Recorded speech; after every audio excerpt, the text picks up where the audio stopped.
Resorcio, an online bazaar where you can find, share and create resources. Looking for the perfect slide deck to ace a presentation? Need smart templates to get an edge at work? Log in to resorcio.com. On Resorcio, you can find content about nearly every topic under the sun. You can also create and upload content in your area of expertise. From PowerPoints and PDFs to templates and audio, you'll find multiple formats on Resorcio. We're also multilingual, so you have more options at your fingertips.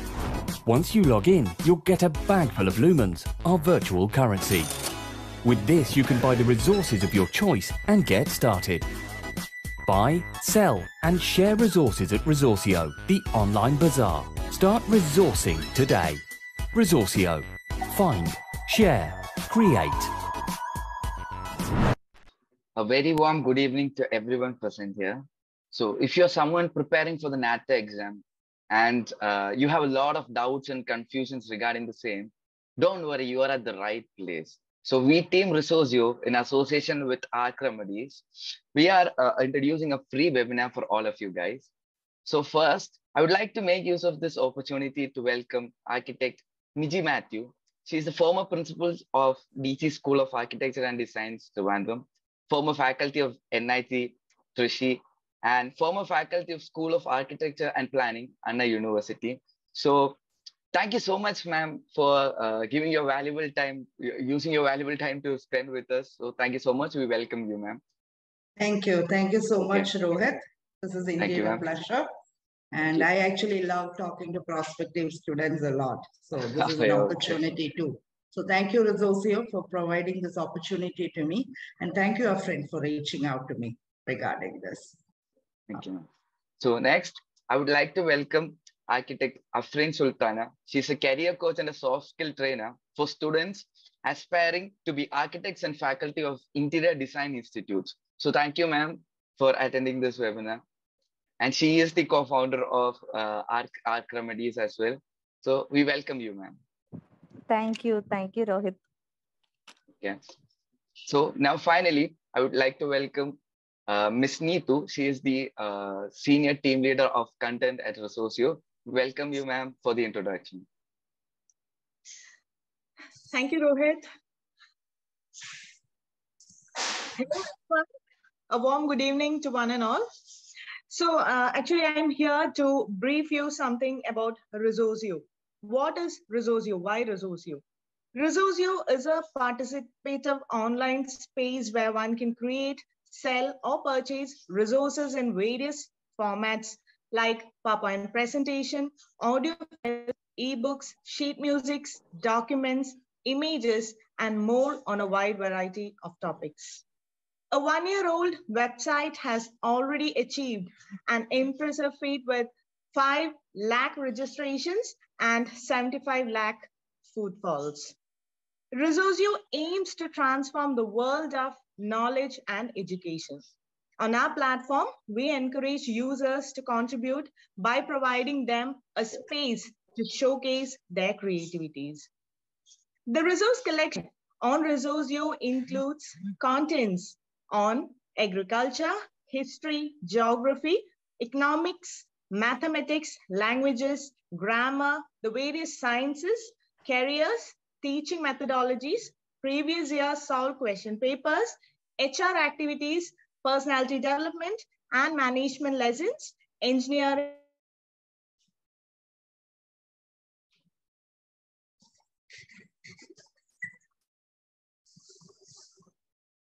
psychology, and so much more. As you might have noticed, the list is endless.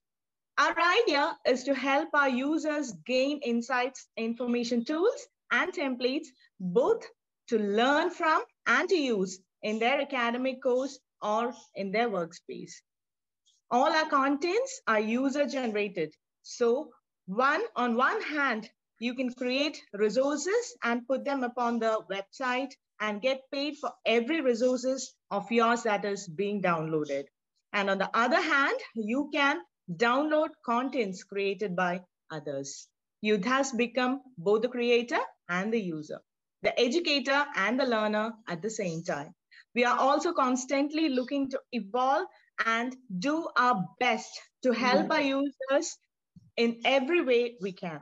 As part of this, we conduct virtual summits to help our users stay connected with industry experts and get direct insights from them to enhance their career skills and personality and be successful in their endeavors. Resorcio firmly believes that knowledge only grows as it is shared.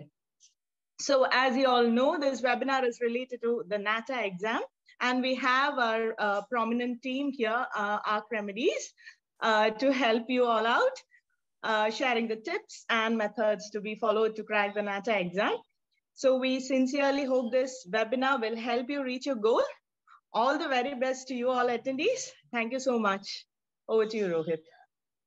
Thank you, Neetu ma'am. Thank you for the wonderful introduction. So it's time to move on to the webinar. So I'd like to welcome the women of the woman of the hour, Miss Miji ma'am, to take on the stage. Please, ma'am, please carry on with the webinar. Thank you, Rohit. Woman of the hour is a little too much, but yes, thank you so much. Flattery goes a long way. Let me share my screen and.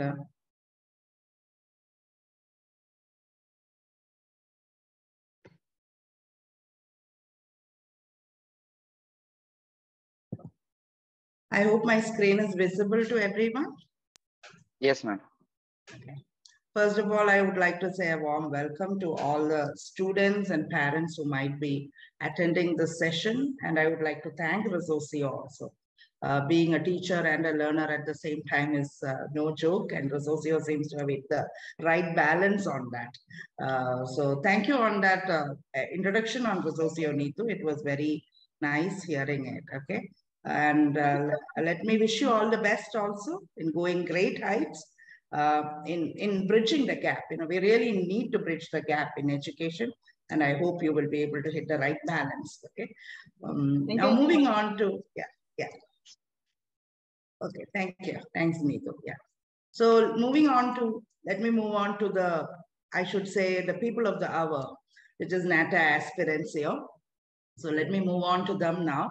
And this is purely for anyone who's interested in architecture, who's remotely thinking of taking up architecture or B.Arch as a 5-year course in India or even abroad.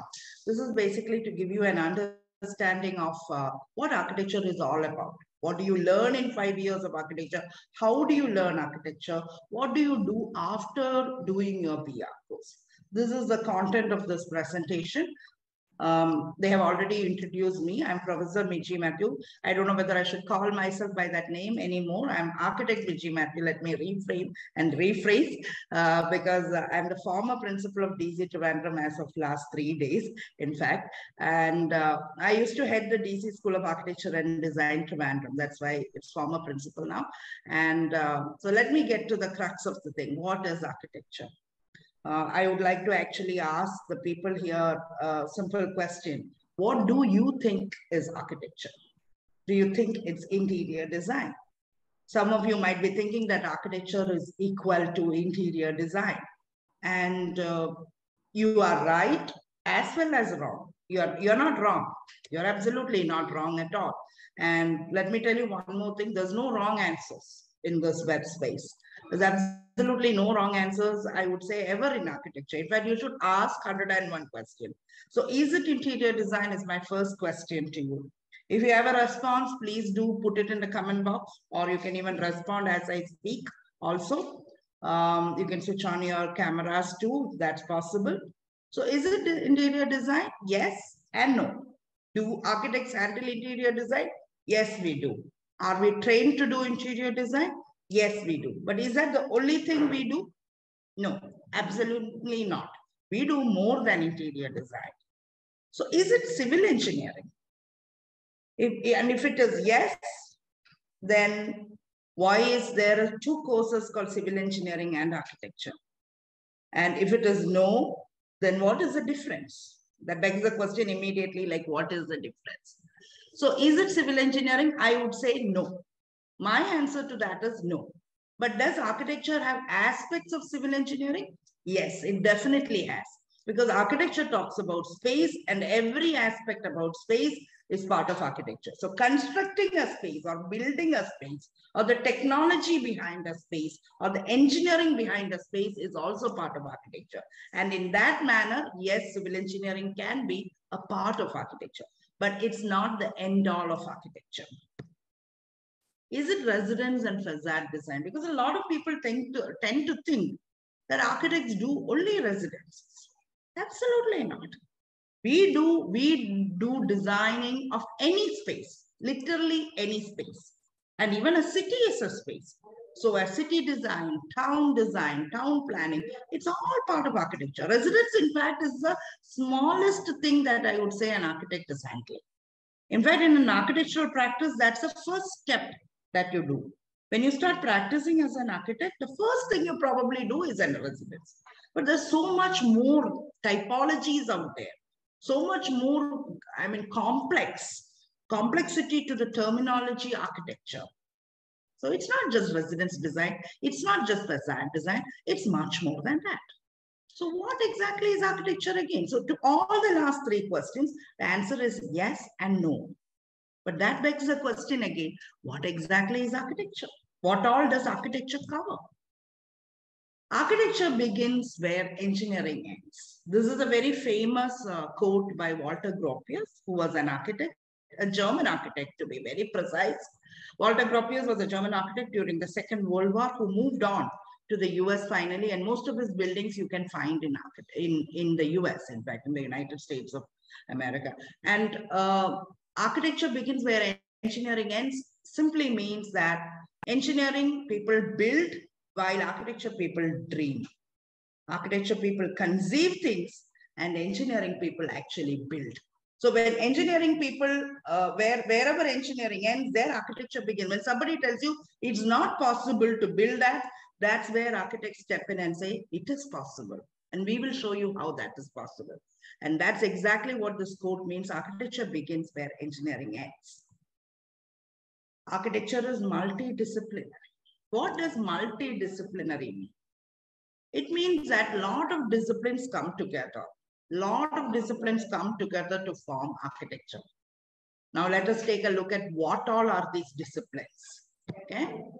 So architecture by the word itself, art, tech. There are two things in the word itself. In the word architecture itself, there are two words. Those are this art and technology. So what all comes in art in architecture? So while you're doing the Bachelor of Architecture course itself, there's a lot of art subjects that you cover. Art and design, let me put it that way. You cover visual arts. In visual arts, you cover painting. Even within painting, a lot of different kinds of paintings you do. You do mural painting, you do watercolor, you do oil color, you do sculpturing. So that's all visual arts for you. You do pottery. So everything is visual arts for you. You have what model making as part of architecture is a very important part. I'll be showing you a few slides of our students' works, which will clearly show you how model making is integrated within the course of architecture. Theory of design is part of architecture. When you learn, if you have to learn how to design spaces, you need to first learn the theory behind it. And that's part of the art part in the architecture. Graphics, anything to do with drawing is graphics. There's architectural graphics, a subject called architectural graphics also, which is very similar to the engineering graphics. How do you make a plan? How do you make a section? How do you draw an elevation? These are all graphics. These are all basics of graphics. And that's all part of architecture too. Architectural design and basic design. Now, this is the core of the B.Arch course for you.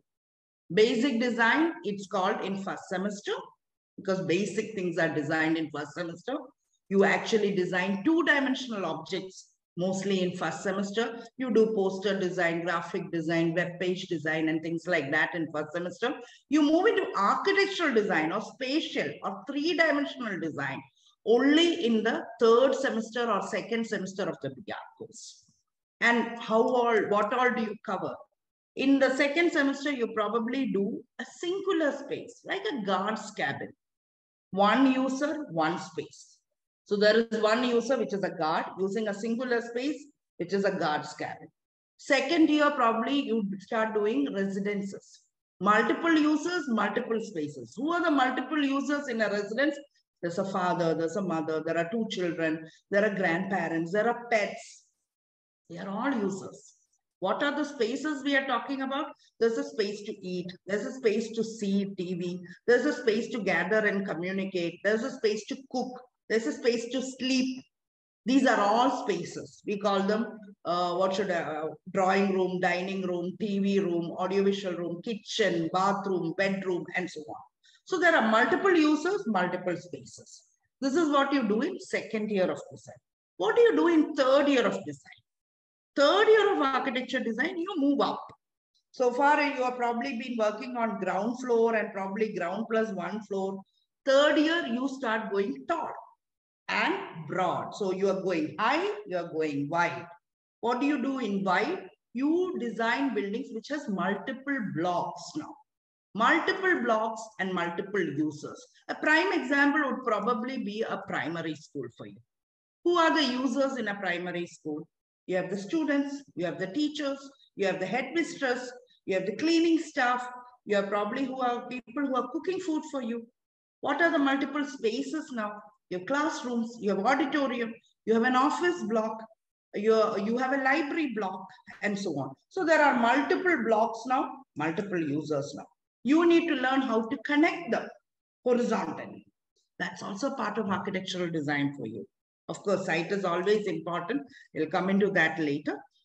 You also learn how to go tall, which means multiple floor design.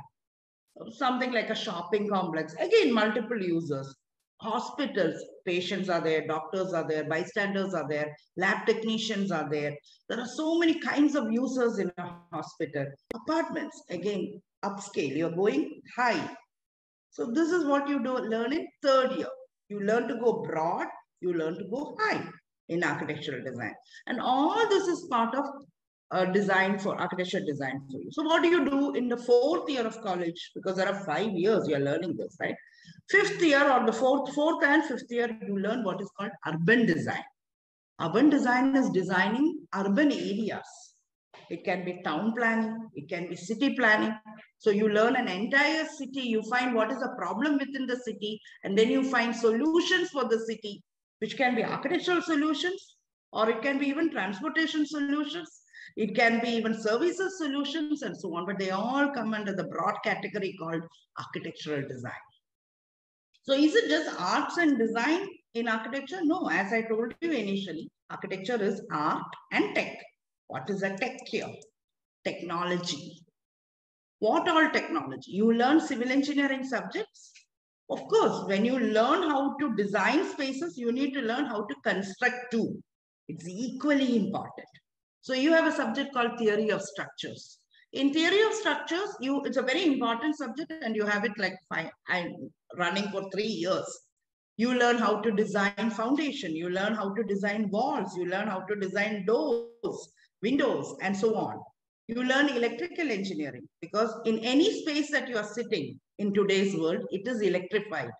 You have tubes, you have fans, you have ACs, everything is electricity. You need to learn how to do the electrical layout of the spaces. That's what you learn in electrical engineering.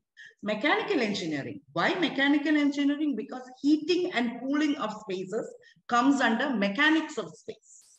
So mechanical engineering is also equally important to us. That's where the whole AC technology comes in. Information technology, like any other subject, information technology is a very integral part of us. We also use a lot of softwares. AutoCAD being the most popular one, but not the only one. We use SketchUp, we use Revit, we use, Photoshop, Walkthrough, Maya, so many of them we use, and all of them are either sometimes trained in schools, depending on the school and the syllabus. Sometimes it's not, you learn on your own. I belong to the generation where we learned everything on our own because I graduated in 96. Which meant that softwares were just coming into market. So we were forced to learn everything on our own. So this is the art and design part and the technology part. So is it just art and tech together that is architecture? Or is there something more? Yes, there is something more. And that is science. Now within science, we have 2 kinds of science. We have social sciences, we have applied sciences. In social sciences comes history. History of architecture is equally important. Why? Because today what you see is, whatever you see today is based on the past. Because people have been doing architecture for centuries, for literally centuries. Right from 5000 BC, people have been building spaces. So we have the Egyptian civilization, which is 3000 BC. We have the Indus Valley civilization, which is 3000 BC. We have the Greek, we have the Roman, we have the Romanesque, we have the Gothic, Renaissance, modernism, postmodernism, and so on. That's all history. And mankind has been building spaces, learning how to, in terms of construction technology, also learning how to build higher, learning how to go broader, learning how to go underneath the ground, and so on. That's all part of history of architecture. And it's very important you learn that. It's very important because it's easy to learn from someone else's mistake rather than making your own mistakes, students. So it's always important you learn history of architecture. You should learn why people built in that manner and not in some other manner. That's the learning from history. You have human settlements, which is basically the history of cities. Any human settlement. Any city, if you see, cities as you see today, which is like 20 kilometers in radius, did not happen overnight. They probably started as one street and then they slowly grew in a certain manner for certain reasons. It's important to learn the reasons. Geography is a social science. Where you build many times determine how you build spaces. That is why learning geography is important. How you built in Kerala wouldn't be the way how you build, let's say, in Rajasthan or let's say in Delhi. It is not the same. It should never be the same because in Kerala, it's a topography is contoured. So you learn how to build in contours in Kerala. Rajasthan, it's a desert. You will build in a totally different manner. And then you have, of course, planning, which is city planning. City planning, regional planning, urban planning. There are many, what should I say, facets to planning. These all comes under social sciences too. But there's also applied sciences. Mathematics being one of the best examples of applied science. Maths is a compulsory or a mandatory paper for B.Arch in first year in almost every university across India and abroad. And you mostly learn probability, differentiation, integration, and so on in mathematics. You also learn building materials. Learning building materials is very important because construction is very important. You don't just design in architecture, you construct too. So if you want to construct, you should know the limitation, the perspectives of each material. So first semester, you learn stone. You learn what all kinds of stones are available. What is the limitation of each kind of stone? What are the pros? What are the cons? And so on. Second semester, you learn about brick. Third semester, you learn about timber.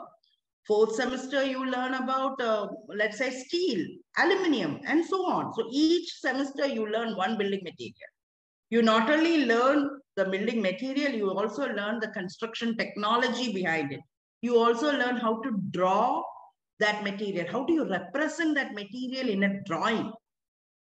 Glass is represented in one manner, steel is represented in another manner, timber in another manner, and so on. So all that needs to be learned. That's part of applied science for you. Structures. I told you before itself, theory of structures. You have, that's physics. How does a building stand up? What makes a building actually stand up? That's pure physics. The span, the load, what is the support which is required? Do you need a pillar at every 4 meters or every 5 meters? If I load up the building from the top, will it collapse? How much of foundation is required? Pure physics. That is what is structures. Estimation. When you get into practice, estimation is the most important thing for you. Why? Because any client who comes to you for design, after you show him the design, the first thing that any client will ask you is, how much will this cost? Because the costing is very important to the client. So learning to how to estimate whatever you design is equally important. Pure mathematics. Absolutely nothing else but pure mathematics, in fact. Landscape, which is a little bit of biology thrown in for you. Trees, which all trees are available in which all climate and so on. Which are the flowering ones, which are the non-flowering ones. and so on. So landscape is a very important aspect of architecture because you not only design the structure, you not only do the interiors of that structure, you also design the exteriors of that space. So that's where landscape comes into play. Climatology. You always, literally always design according to the climate. Most of the houses nowadays are too hot for you because someone has not designed them according to the climate. You need an AC in it because someone hasn't designed it according to the wind direction. So learning the climate of a particular area, that is climatology. And then you need to apply it into designing of space also. So that is an applied science for you right there. So architecture is now art, tech, and science. Now, how do you teach a subject which is art, tech, and science? So what you're seeing here is a few examples. These are actually works from DC School of Architecture and Design, Trivandrum, the last school that I headed. So what the top left-hand corner image that you're seeing is a visual arts workshop in place. So visual arts, as I told you, is a very important component and it's mostly taught in the first semester. So that right there is something that the students have designed and they are executing. That's our wall on the corridor. So they learn all the color theories while doing a wall mural like this. They learn about contrasting colors, complementing colors, which color will go with which color, what makes an image look heavy, what will make it look lighter, and so on. They actually execute it. We also learn in DC school, we also learn a lot using models. The bottom right-hand image that you are seeing right there are just models. It shows you how from a ground plane, we will give you a few values to follow. And then we'll ask, every student is given a, let's say a 6 centimeter by 6 centimeter plane square. And we tell them you can build up to another 6 centimeter. You can take the route, but in stages. And you can see how each student, this is Akhil's work that you're looking at. Akhil is a second year student today. And that is Akhil's work. Akhil has slowly added planes, up planes, down planes. Then he has added something like walls. You cannot call it walls. We call it vertical elements. Then he has added curves to it. Then he has added overhanging planes to it and so on. And eventually you can see that how space is coming up. We also teach in DC school using human modeling. What you're seeing in this slide is a very simple example of how we teach structures.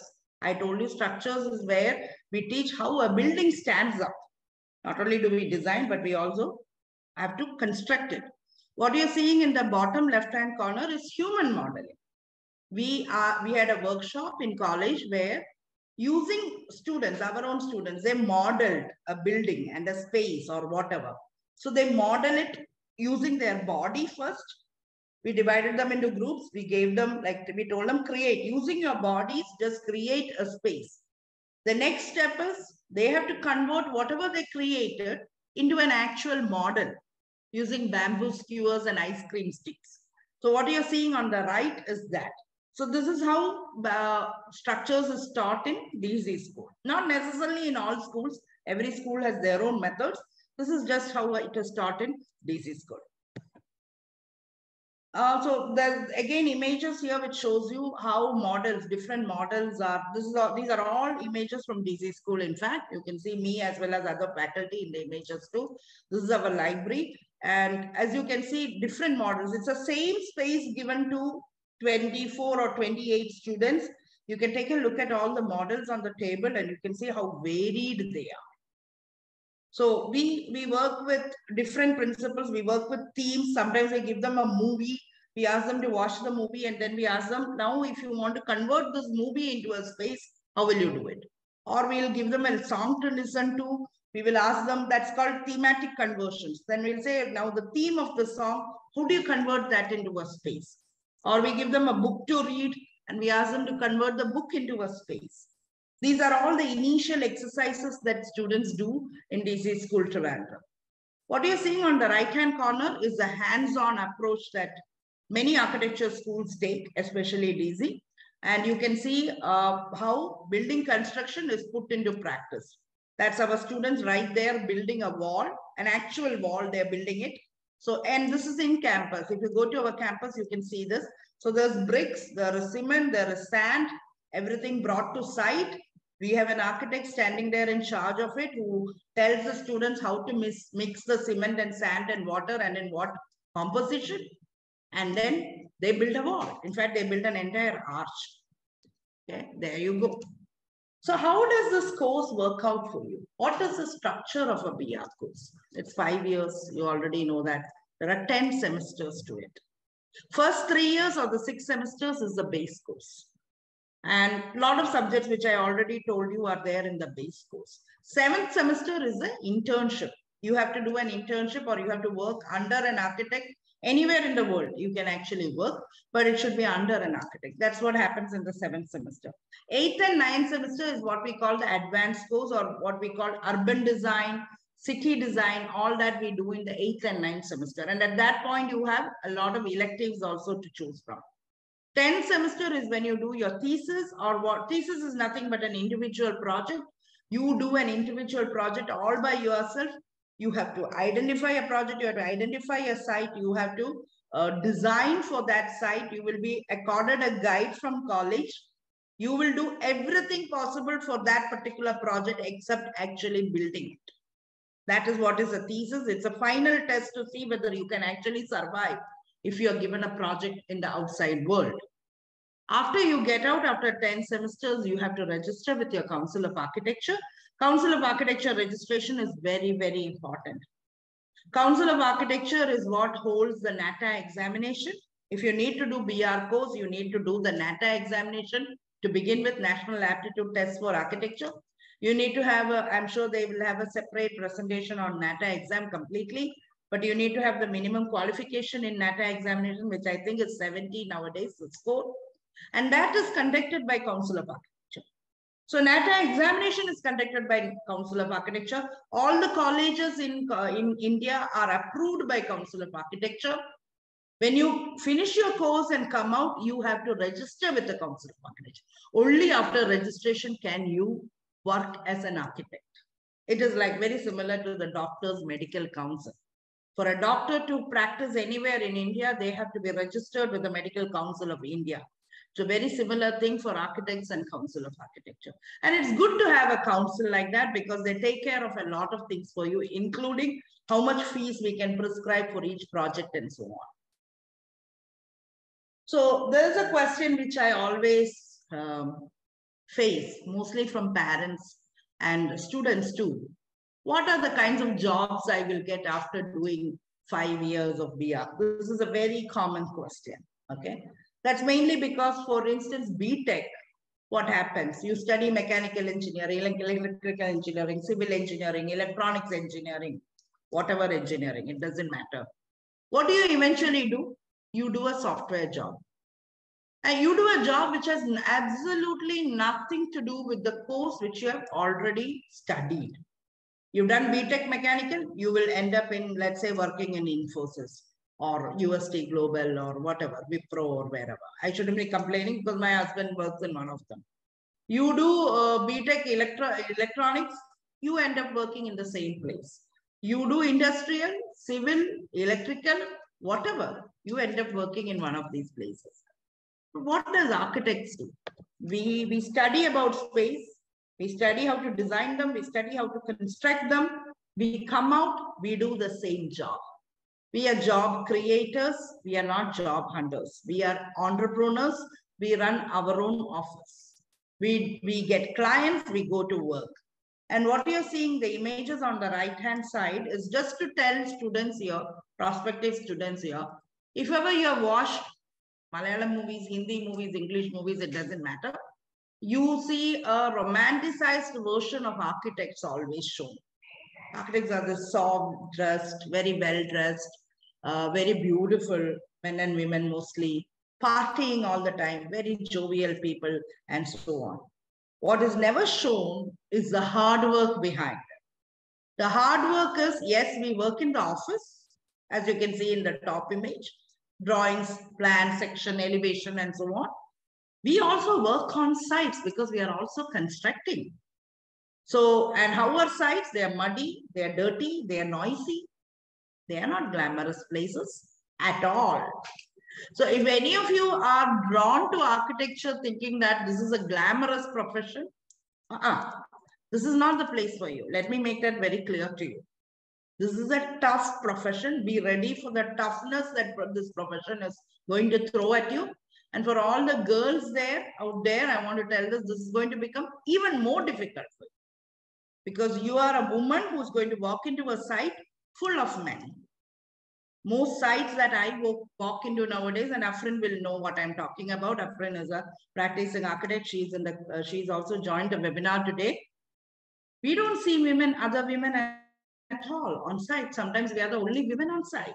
Okay, so it's not easy for women in this profession. That has not made us women wilt under pressure. That has not made us women back down. No, you just need to be strong and graceful under pressure. That's all. And women do it much better than men do. Trust me. Okay. So what next? After you do 5 years of B.Arch, yes, you can do your own firm. You can launch your own firm, launch your own label, build your business. All that is possible. But what are the other possibilities in architecture? What are the master's possibilities in architecture? You can do masters in design or what we call MDes. So MDes is a course which is open to you even if you do BDes. So if you do bachelor in design also, you can do MDes. But if you do B.Arch also, you can do MDes. And in masters in design, you have a whole array of design. Product design, furniture design, toy design, graphic design. A whole array of them which opens up in MDes. You can do M.Arch. In M.Arch, again, there are many options. You can do M.Arch urban design. You can do masters in landscape architecture.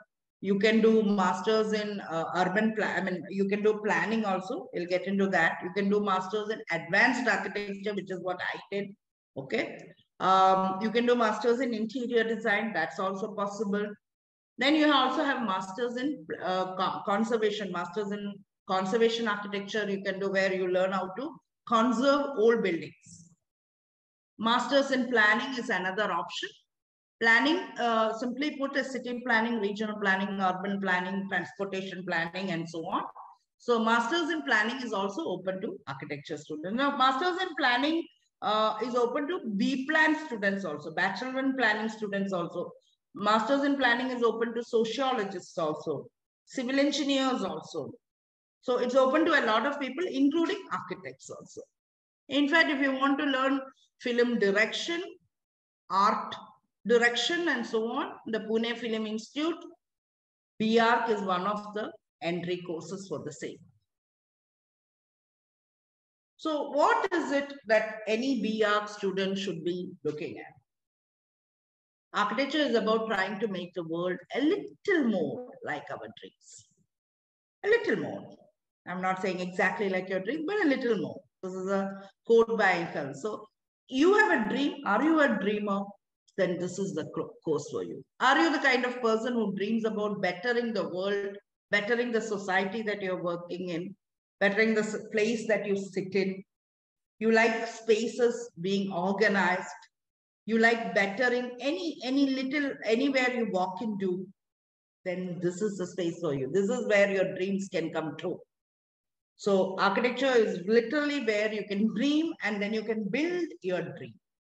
On the right-hand side, the images that you are seeing here are all works of our students from DC School of Architecture and Design, Trivandrum. Again, that's an image where all the models were laid out. This is where we hold a lot of our juries, discussions on works and so on. So you can see how varied the models are. A certain theme was given to students and they worked on them. You can see at the bottom again models. You can see it's written Nathal Padal there. Nathal Padal. That's a song of the catamaran. It's called Nathal Padal. Nathal Padal actually means a song of the weavers. We did a study in the second year. Our students have been doing a study of a coastal village near Trivandrum, and it was a huge experience for them. Going into a coastal village, talking to people out there, actual fishermen and fisherwomen, talking to them, discussing with them, asking them what their problems are in their space, in their village, trying to identify what can be bettered in that particular space. And then our students came up with solutions for them. In fact, we also did a discussion. We went multiple times back and forth into the village. We went and presented our work to the fishermen there, and they were very happy with our work. So eventually we did something like a resource center for them, which had a small nursery thing, which had a place where they could sell goods there, because there's a beach nearby. A lot of tourists come in. So it had an outlet space where people could, sell things. It had a small kindergarten, because their women had their children had no place to be put in when the women go out to sell fish and so on.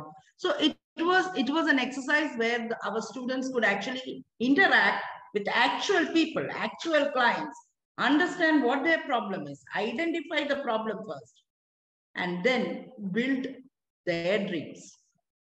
Not the students' dreams, but build the fishermen's dreams for them. Design those dreams for them. So that's what our students did. This is again Nathan Pardal sheets, because we not only work with models, we also work with sheets. So this is just to tell you that design can create a certain culture. Design can actually change the cultural aspect of a place. When you insert a good, well-designed space into a place, the cultural value of that space can immediately vary. And that can change the value system of that place. And that can literally determine how people move, how people talk, how people behave in that particular space. So this is one of the narrative sheets of our students, which shows clearly what all are the activities which happens in the beachfront. They go to when do they go fishing, what happens when they come back, what are their needs. There's a graph there to show what are the timings that they use the beachfront and so on. So this is all analysis that they did before they went into the actual design aspect. This was just a very, very small thing that I wanted to tell you. To every prospective student out there, all that I want to tell you is, if you are a dreamer, then welcome to architecture. This is the place for you. This is literally the place for you. And I hope your dreams of becoming an architect comes true also this year or next year. Maybe there are high school students in this group already. People nowadays choose their profession way early from 8th and 9th grade onwards also. So I'm not too sure of the age group. But if you're considering architecture, then be aware of this. You are making someone's dreams come true. And that's no joke. It's a huge responsibility, in fact. All of us practicing architects know what a great responsibility it is. And we constantly strive, to get that right. So thank you very much. Thank you, everyone. Thank you, resorcio, for putting this together. And Afrin, thank you so much for inviting me for the same. Thank you, Neetu, too, and Rohit also. Thank you so much, ma'am. That was a wonderful presentation, ma'am. You're always welcome, Rohit. Thank you, ma'am. Thank you. So if at all anyone has any doubts regarding what ma'am have told you right now, please feel free to ask any questions or doubts. Any student here, any parent here, you can ask me a question, you can type it in and so on. Also, I see one question, interior designing is creating new intuitive elements to architecture. Interior design is an integral part of architecture. We do not look at interior design as a separate design at all. In fact, when we are designing a space, most architects think of the interiors simultaneously. That's why I said it's a multidisciplinary process for us. We think about where the fan should come. We'll think about where should the light come in from, where will the wind be coming from.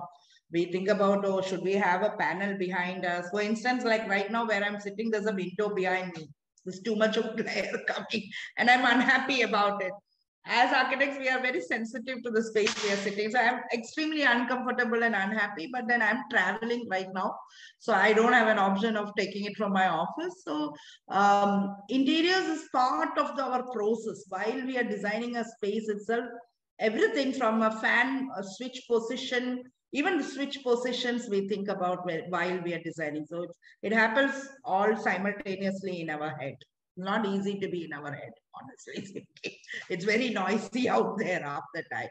So thank you. Any other questions? Anyone? Please feel free, or you can reach out to me also at any given point. Afrin has my number, or you can ask resorcio. If you want to talk to me or message me, you're always welcome. If you want to see an actual working college, and you want to interact with faculty and students, you are always welcome to go to DC School of Architecture and Design, Trivandrum also. You can give my name as a reference, or you can check their website, or you can check them on Instagram. It's #DZSAAD. And you can check their Instagram page, because all our works are put in there. I see one question. What is the requirement of architects in a year in India? Are you talking about the number of architects which are required in a year in India, or are you? Okay, it depends. Right now, India is on the fast path. There's a huge construction boom happening. So every time when there's a construction boom happening, we are very much in demand. So Achay Din are here.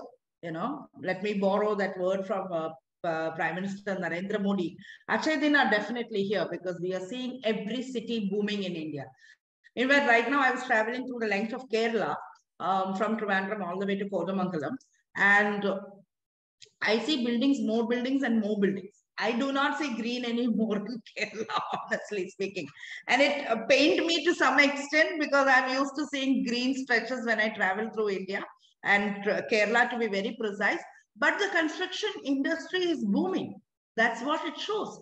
There are malls in very small towns, like let's say Muatupura or Todupura and so on. And which immediately translates to me that some architect has designed it. So for my profession, it's great. It's boom time, and it's the same in almost all over the world right now. Construction industry is actually booming. So actual number, no, I cannot give you a number. I don't know who is typing it in from resorcio. I don't know whether it's Neetu or someone else, but I cannot give you an actual number. But let me put it this way to you. Right now in Kerala, there are close to 32 to 34 colleges offering B.Arch, just purely in Kerala alone. Around 32 to 34 colleges are offering B.Arch on an average, let's say around 80 seats per college. So we are talking about 18 to 30, something like 2,500 somewhere there. That's the number of architects which is getting into colleges every year now in Kerala alone, and they're graduating too, and they are all finding jobs. No one has a problem finding jobs. Now, to keep a job, to get paid for a job, that is different. You will always find jobs, but to keep that job and to get paid for that job, you need to do that job well. You need to do that job right. You need to be professional in your approach. If you do it well and right, you will get the next prize. There's no doubt about it. All of us have survived that way. So there's no issues at all. But if you're unprofessional, obviously no one will hire you again. There's no doubt about it. Okay. So that's all I can answer to that question, resorcio. Anything else? Anyone else? Any questions? If there's nothing more than Rohit, I think I'll log off, because I'm in the middle of traveling. Sure, ma'am. No problem. Okay. No problem. We know that you're busy, ma'am, but thank you so much for spending your time with us, ma'am. Thank you. You're always welcome. Thank you very much. Okay. It was a pleasure being here. Thank you. Okay. Meet you soon, ma'am. I'm leaving. Okay, ma'am. Okay. Now, Afrin, ma'am, please take the stage. Yes. You can continue with the presentation. I will share my screen as well. Okay.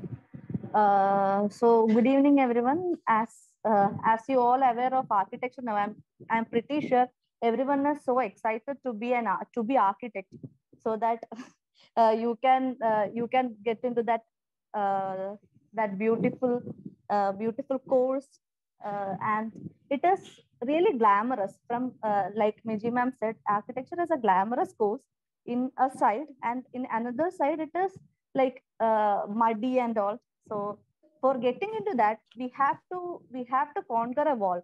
That is the entrance gate. That is NATA examination. As Miji ma'am has mentioned, National Aptitude Test in Architecture is conducted by Council of Architecture of India. So can you please move to next slide?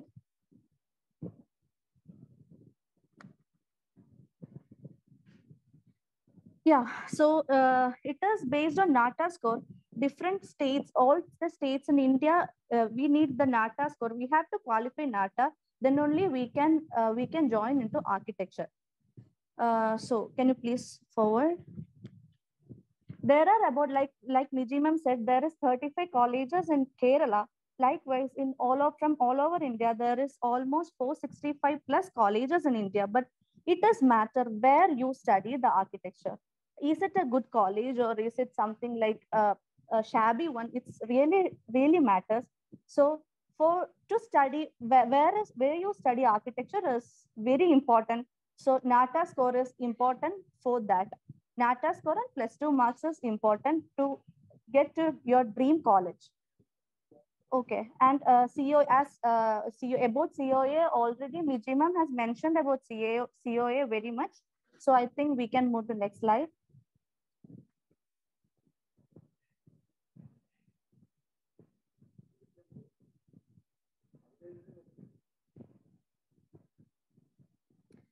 Okay, so can you please move to next slide?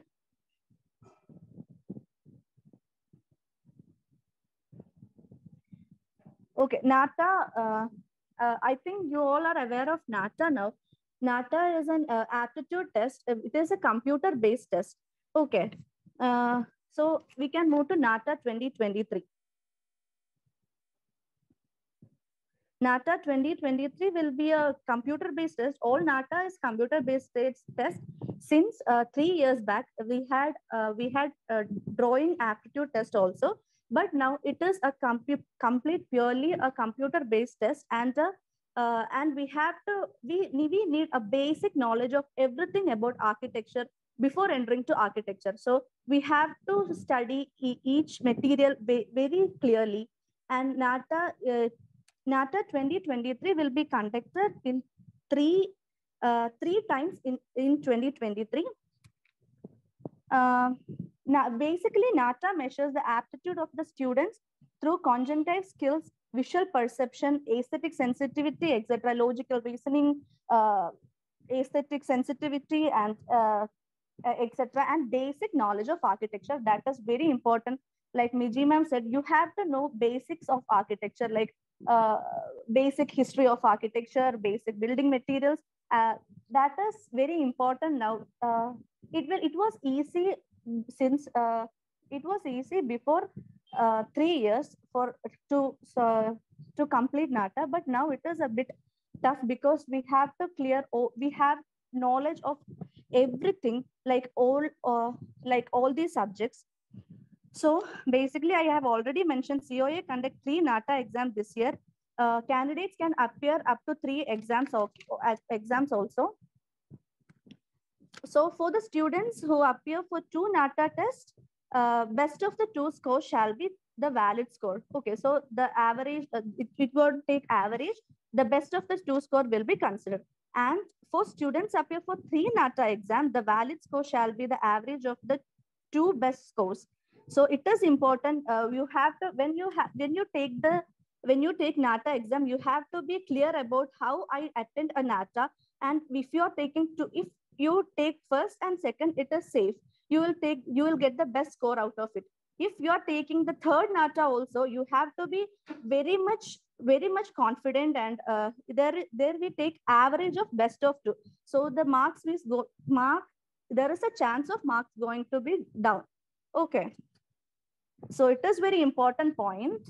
And NATA 2023 dates, it was the first NATA 2023 was about to held on 22nd, but now it is rescheduled to 21st for 23. And the second NATA is going to conduct on May, that is 28th of May 2023. And the third NATA is going to conduct on 9th of July. So we have ample amount of time now. We have to we can study all those things. We can go through all the materials. If we have proper guidance, you have enough and more time to conquer NATA first time itself. Now, NATA will be held in 2 sessions. First session will be from 10 a.m. to 1 p.m. and the session 2 from 2:30 p.m. to 5:30 p.m. And as I mentioned, there is a logical reasoning and a reasoning part, a mental ability part, and the basic history, general knowledge, all those parts will come to second session. So there will be a total number of 125 questions. You will have 125 questions and the total mark will be 200 marks. And the great thing about NATA is you will not have a negative mark in NATA, so that you can blindly answer every question. Maybe there will be chances to be correct that. Then, so it is very important. There is 200 mark questions, total 125 questions, and maximum marks is 200. Scoring about 160 marks, or on an average of 160 marks, you will definitely get wherever, and you must have a good score in your +2 also. You must have a 50 percentage marks in +2, and you must have 70 percentage mark in NATA to get somewhere in an architecture college. But you must have if you have 80 percentage and above or 90 percentage above marks in +2 and you score 160 plus marks in NATA, you will definitely get wherever you want in India. And so that is important. So how you prepare for NATA is very important. So what all are the syllabus and what all are the type of questions in NATA? In NATA, there is reasoning, a very important part. Reasoning is a very important part in NATA. And from last 3 years, they initiated many different types of questions. That is, in reasoning itself, they have diagrammatic reasoning, numerical reasoning, verbal reasoning. Diagrammatic reasoning is such that you will given a number of a series of diagrams, and you have to solve. You have another question, just like a series completion. You will always, I think you might have aware of that, or else we'll study all those in Arch Remedies.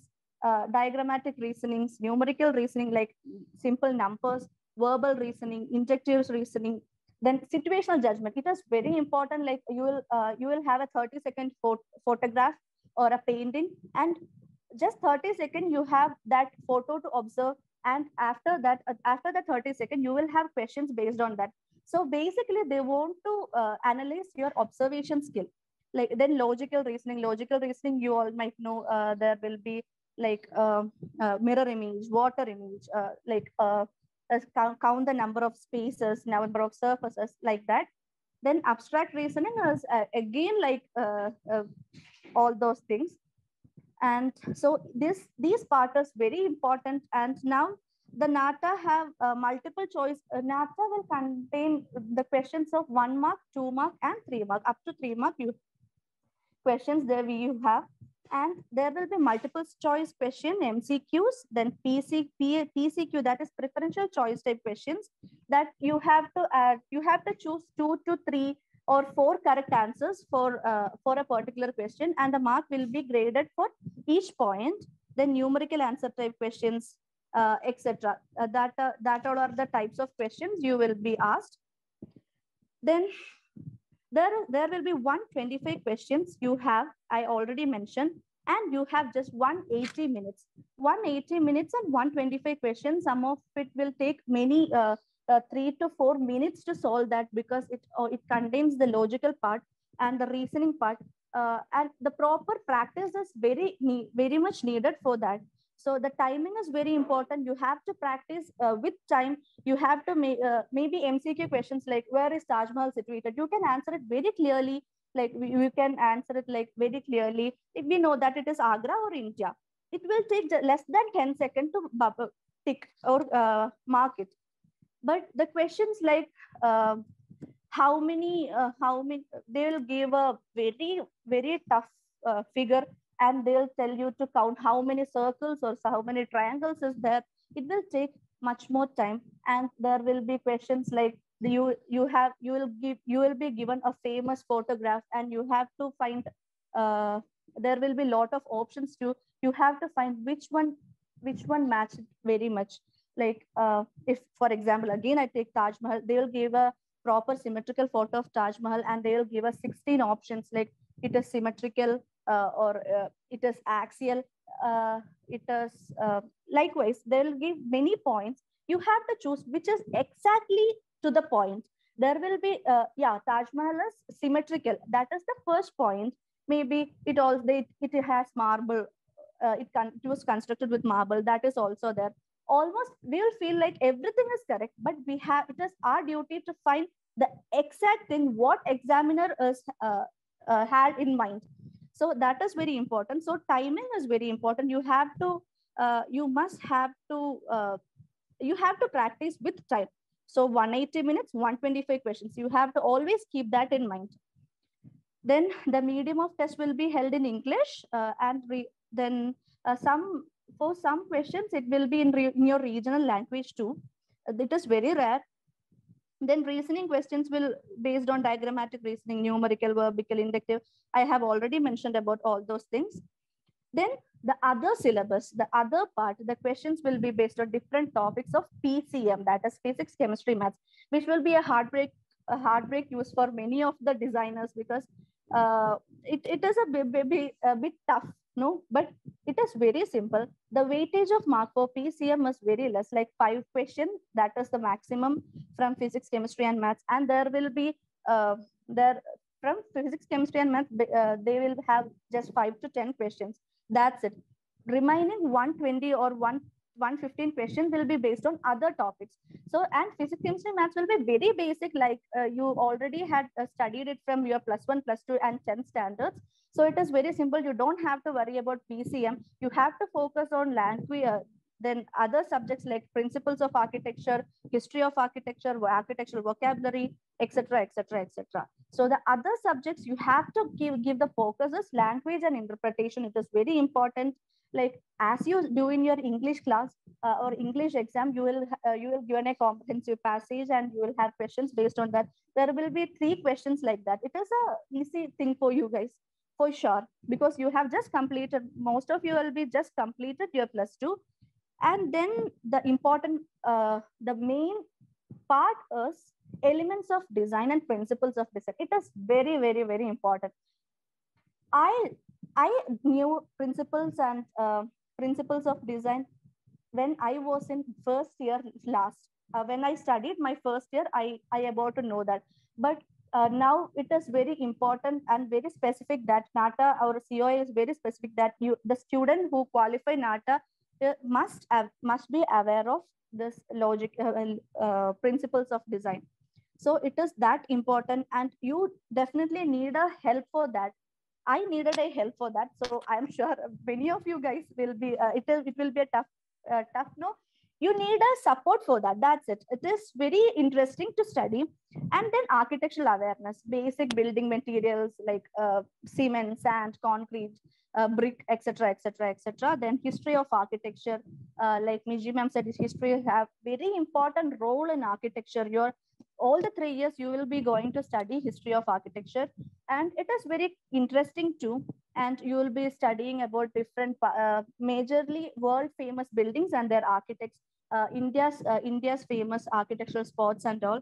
So that's very important. Then architectural vocabulary is very important, that some terms related to architecture as like vastu, what is vastu, or what is attic, what is basement, like that.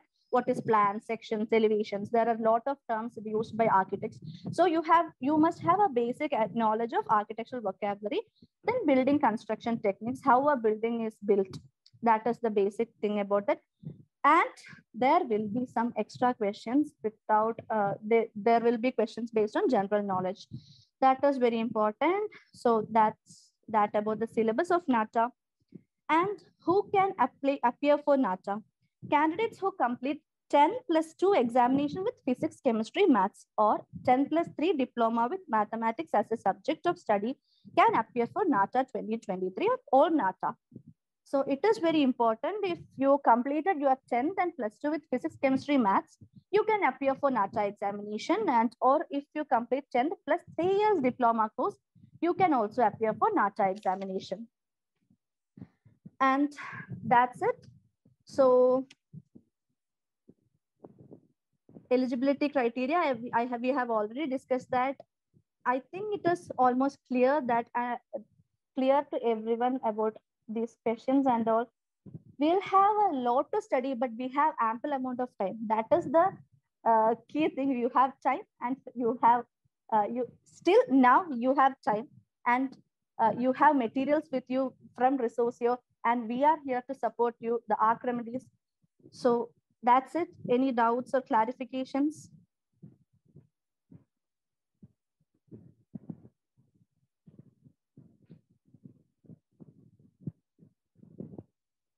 Rohit? Yeah, hello. Ma'am, I think, does anyone have any questions or doubts to ask? Please feel free to ask questions or doubts.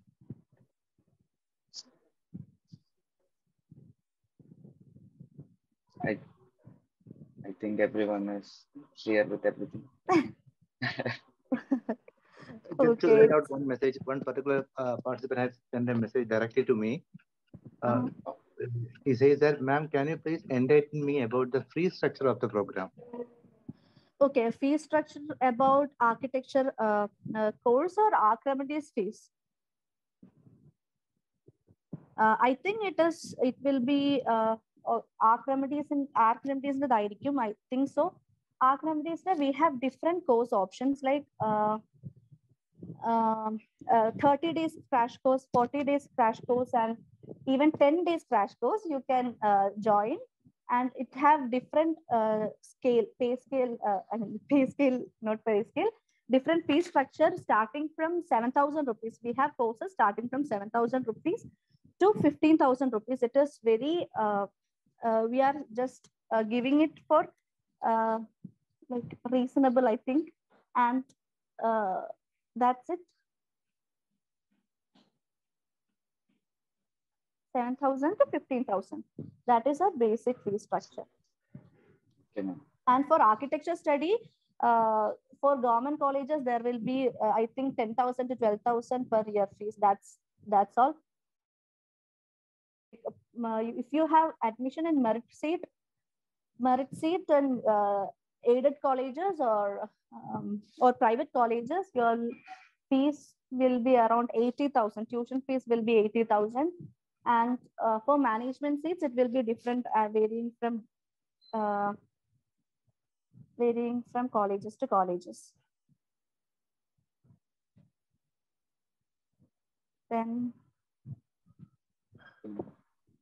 and we have online programs. We are giving online programs. We can do one thing, ma'am. We can keep our number or anything here. Yes, so yes. Anyone who has a doubt, they can call us. They can check our Arch Remedies out. So I think we have come to the end of this webinar, ma'am. Okay. Yes. So with this, we have come to the end of this wonderful webinar. So I would like to thank architect Miji Mathew, ma'am. She has left us, but she had spent a very valuable time with us, spending a great expertise with us. So she had helped us a lot in making this webinar a huge success. So thank you so much, ma'am. And now I would like to welcome Afrin, ma'am, for helping us to come up with this wonderful webinar. And it was a wonderful webinar and presentation, ma'am, for all your insights and everything. So thank you so much for spending your time with us and helping us make this webinar a huge success, ma'am. Thank you so much, ma'am. Resorcio, an online bazaar where you can find, share, and create resources. Looking for the perfect slide deck to ace a presentation? Need smart templates to get an edge at work? Log in to resorcio.com. On Resorcio, you can find content about nearly every topic under the sun. You can also create and upload content in your area of expertise. From PowerPoints and PDFs to templates and audio, you'll find multiple formats on Resorcio. We're also multilingual, so you have more options at your fingertips. Once you log in, you'll get a bag full of lumens, our virtual currency. With this, you can buy the resources of your choice and get started. Buy, sell, and share resources at Resorcio, the online bazaar. Start resourcing today. Resorcio. Find, share, create.